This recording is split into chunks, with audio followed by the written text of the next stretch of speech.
autre chiffre définitif, celui du taux d'abstention. Plus de 11 millions d'électeurs n'ont pas voté dimanche, un chiffre record. Que cache-t-il? Un divorce avec les politiques? Un divorce qui ne date pas d'aujourd'hui, mais que les gouvernements successifs préfèrent nier.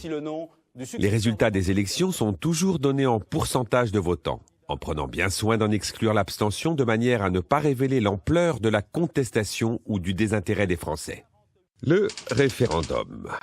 Unique moyen d'expression des citoyens entre deux élections. En tout cas, sur le papier. Voyons dans les faits. Lors du dernier référendum, qui a eu lieu en 2005, les électeurs devaient répondre à la question suivante. Approuvez-vous le projet de loi qui autorise la ratification du traité établissant une constitution pour l'Europe? Tout le monde avait débattu, échangé, réfléchi, communiqué. Au final, les Français avaient dit non à 55%. Une catastrophe pour l'ensemble de la classe politique, persuadée de l'absolue nécessité d'approuver ce texte. La solution est simple.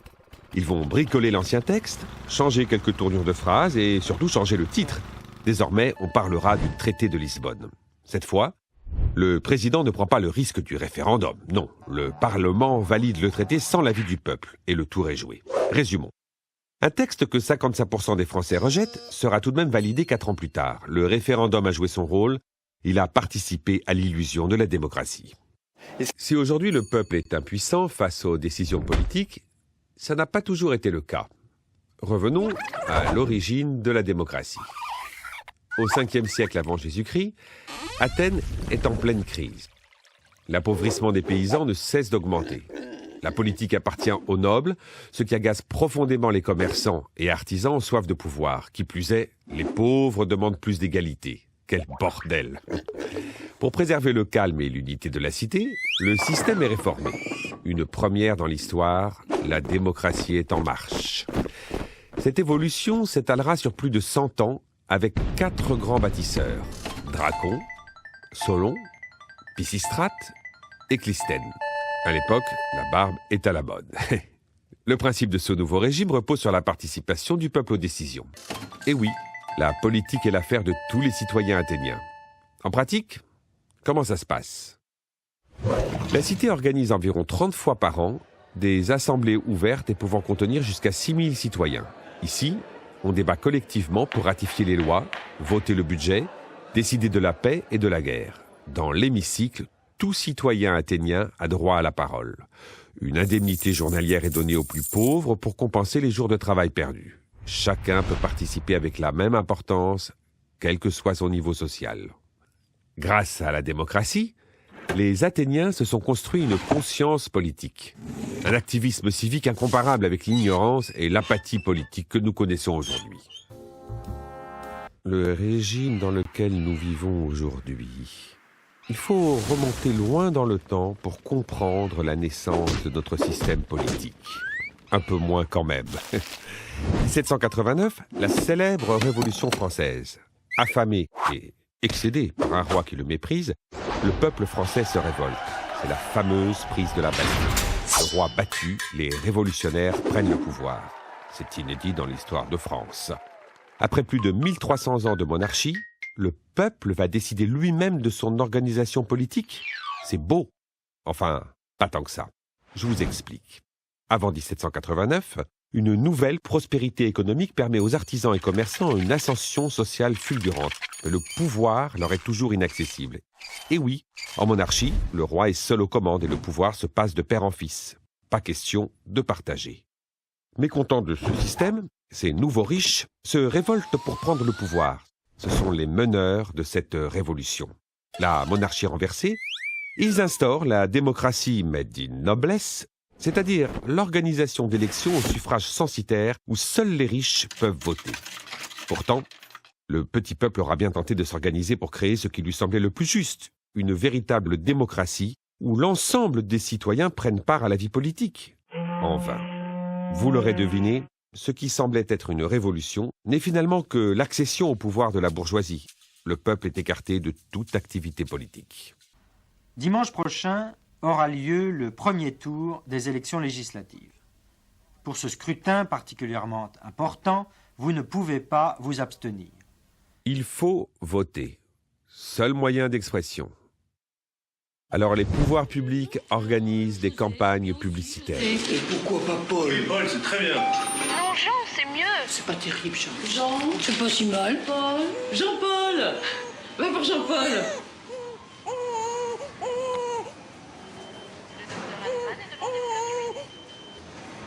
L'objectif est d'inciter à voter et réduire l'abstention à un acte antidémocratique.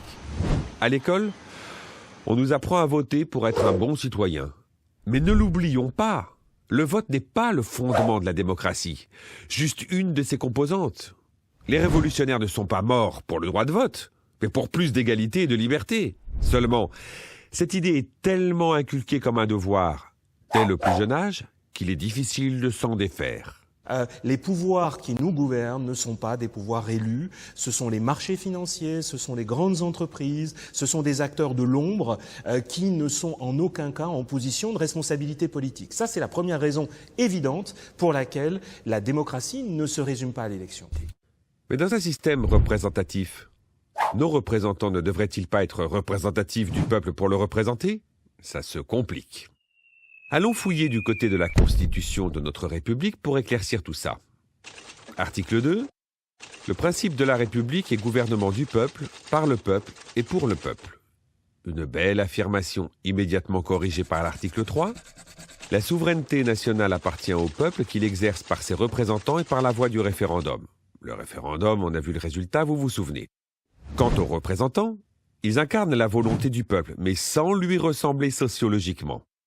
La Constitution n'évoque aucunement l'idée d'avoir une assemblée à l'image du peuple. Actuellement, l'Assemblée nationale est composée de 577 représentants du peuple. C'est bien, cela devrait permettre une bonne représentation du pays. Regardons ça de plus près. En France, les ouvriers et les employés représentent plus de 50% de la population. À l'Assemblée, seulement 1,9% des députés sont de ce milieu. À l'inverse, les cadres supérieurs ne représentent que 16% de la population alors qu'ils composent à plus de 81% l'Assemblée nationale. Quelles en sont les conséquences? Tout simplement la défense de leur propre intérêt. Un exemple. 20% des ménages les plus riches auxquels appartient en majorité la classe politique bénéficient de 79% des réductions d'impôts. On voit bien que l'intérêt général n'est pas à l'ordre du jour de nos députés. Des parcours similaires pour des politiciens similaires. La quasi-totalité des politiciens commence tout d'abord par Sciences Po, puis termine avec l'ENA, l'École nationale d'administration. Des clones qui choisissent leur famille politique en fonction, non pas de leurs convictions, mais selon des opportunités de carrière. Le cumul des mandats devrait prendre fin pour 2017. Mais pour ceux qui n'ont pas suivi, prenons un exemple simple. Un caissier occupe un poste à l'enseigne A. Ce même caissier a également un emploi à l'enseigne B et aussi un poste à l'enseigne C. Ce salarié cumule ses 3 salaires à temps complet. Le problème, c'est que ce caissier ne peut assumer chaque emploi efficacement. Nous sommes d'accord.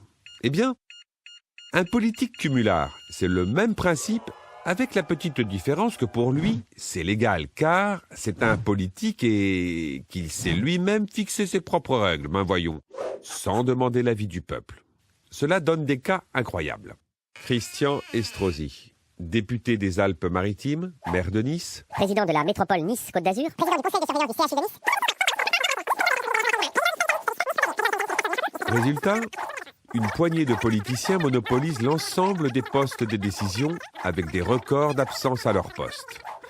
Cette aberration va peut-être prendre fin en 2017. Mais cette loi rencontre des difficultés à être adoptée.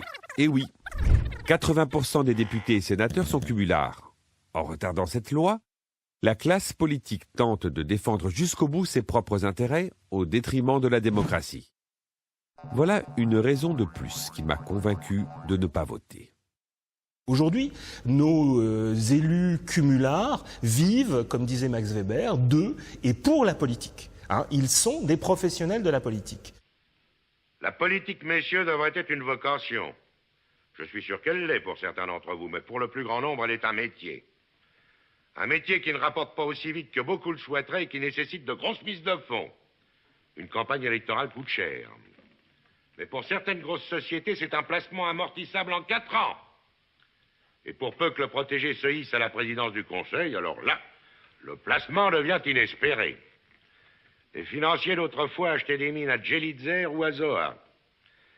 Eh bien, ceux d'aujourd'hui ont compris qu'il valait mieux régner à Matignon que dans l'Oubangui, et que de fabriquer un député coûtait moins cher que de dédommager un Rouennais. Notre démocratie représentative s'est muée en oligarchie financière. Elle n'est d'ailleurs pas une démocratie. Maintenant, nous le savons.